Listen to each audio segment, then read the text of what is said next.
ആക്രമണങ്ങളും പ്രത്യാക്രമണങ്ങളും കൊണ്ട് പശ്ചിമേഷ്യ കലുഷിതാവസ്ഥയുടെ ഒരാഴ്ച പിന്നിടുമ്പോൾ മരണം ഇറാനിൽ 657 കവിഞ്ഞു.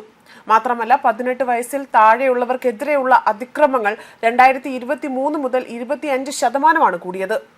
അന്ത്യമില്ലാത്ത വിദ്വേഷത്തിന്റെയും വിവേചനമില്ലാത്ത ആക്രമണങ്ങളുടെയും ഫലം അവിടെ അനുഭവിച്ചത് കുട്ടികളാണ് എന്നാണ് റിപ്പോർട്ടുകൾ സൂചിപ്പിക്കുന്നത്. അതേസമയം 2024 കണക്കുകൾ പരിശോധിക്കുമ്പോൾ 2024 ആകെ അതിക്രമങ്ങൾ 36,221 2023 5,149. ഗാസയിൽ ഇസ്രയേലിന്റെ സൈന്യം നടത്തിയത് 7,188 അതിക്രമങ്ങളാണ്. അതുപോലെ തന്നെ 1,259 കുട്ടികളെ കൊലപ്പെടുത്തി, 941 പേർക്ക് പരിക്കേറ്റു. UN-ന്റെ മാനദണ്ഡങ്ങൾ അനുസരിച്ചുകൊണ്ട് പരിശോധിച്ചുറപ്പാക്കിയ കണക്കുകളാണിത്. അതുപോലെ തന്നെ ഗാസ ആരോഗ്യ മന്ത്രാലയം ഇതിൽ കൂടി എണ്ണം നൽകുന്നുണ്ട്. ഇത് UN പരിശോധിച്ചുകൊണ്ടിരിക്കുകയാണ്.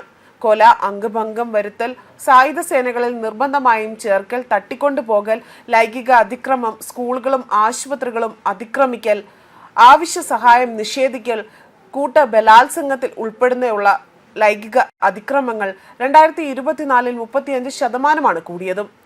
മാത്രമല്ല അവരെ തട്ടിക്കൊണ്ടുപോയി ലൈംഗിക അടിമകളാക്കുന്ന അതിൻ്റെയും എണ്ണം കൂടി. ഇസ്രയേൽ ഇറാൻ യുദ്ധം ഒരാഴ്ച തികച്ചപ്പോൾ തന്നെ ആ ഒരു പശ്ചാത്തലത്തിൽ ഇറാനിലെ ആണവ കേന്ദ്രങ്ങൾ ആക്രമിക്കുന്നതിൽ നിന്ന് വിട്ടുനിൽക്കണമെന്ന് UN ആണവോർജ ഏജൻസി ഇപ്പോൾ ഇസ്രയേലിനോട് നിർദ്ദേശം നൽകിയതായ റിപ്പോർട്ടുകളാണ് പുറത്തു വന്നിരിക്കുന്നത്. ഇറാൻ ആണവായുധം ഉണ്ടാക്കുന്നില്ല എന്ന് ഉറപ്പുവരുത്താൻ വേണ്ടി കഴിയുമെന്നും ഈ ഏജൻസികൾ വ്യക്തമാക്കുന്നുണ്ട്. മാത്രമല്ല അതിനിടയിൽ ടെഹ്റാനിലും മറ്റ് സ്ഥലങ്ങളിലുമെല്ലാം തന്നെ ഇസ്രയേലിന്റെ ബോംബുകൾ വീഴുകയും ചെയ്തു. ഇറാന്റെ ആണവായുധ ഗവേഷണ വികസന പ്രവർത്തനങ്ങൾ നടത്തുന്ന കേന്ദ്രവും അതുപോലെ കോർമർഷാഹനും ഇതിനടുത്തുള്ള സേനാ കേന്ദ്രങ്ങളുമെല്ലാം തന്നെ ആക്രമിച്ചതെന്നും ഇസ്രയേൽ അറിയിച്ചിട്ടുണ്ട്. തെക്കൻ ഇസ്രയേലിലെ ജനവാസ കേന്ദ്രങ്ങളിൽ പതിച്ച ഇറാൻ മിസൈലിന്റെ ഏതാനും കെട്ടിടങ്ങൾക്കും കേടുപാടുകൾ പറ്റി. ഇറാനിൽ മരണസംഖ്യ ആകട്ടെ 657 ഉയർന്നിരിക്കുകയാണ്. ഇസ്രയേലിലേത് 25. സംഘർഷം ചർച്ചകളിലൂടെ പരിഹരിക്കാൻ ഇപ്പോഴും ഉള്ളതിനാൽ തന്നെ ഇസ്രയേലിനൊപ്പം ചേരുന്നതിന് 2 ആഴ്ച സാവകാശം നൽകാൻ നിശ്ചയിച്ചിരിക്കുകയാണ് US president Donald Trump.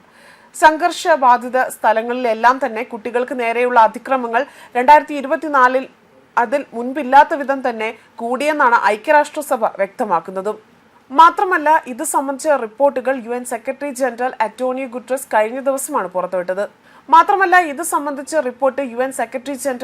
Guterres കഴിഞ്ഞ ദിവസമാണ് പുറത്തുവിട്ടത്.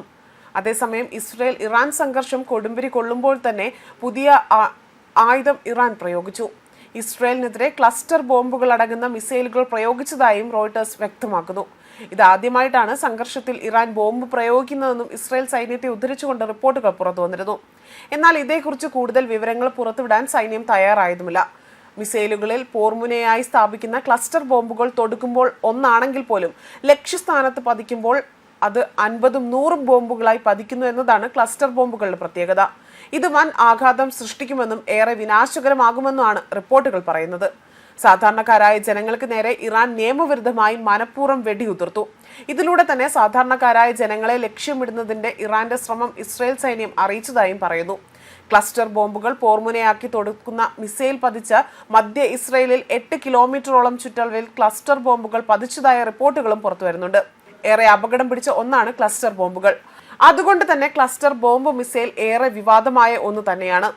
ന്യൂസ് ഡെസ്ക് കർമ്മ ന്യൂസ്.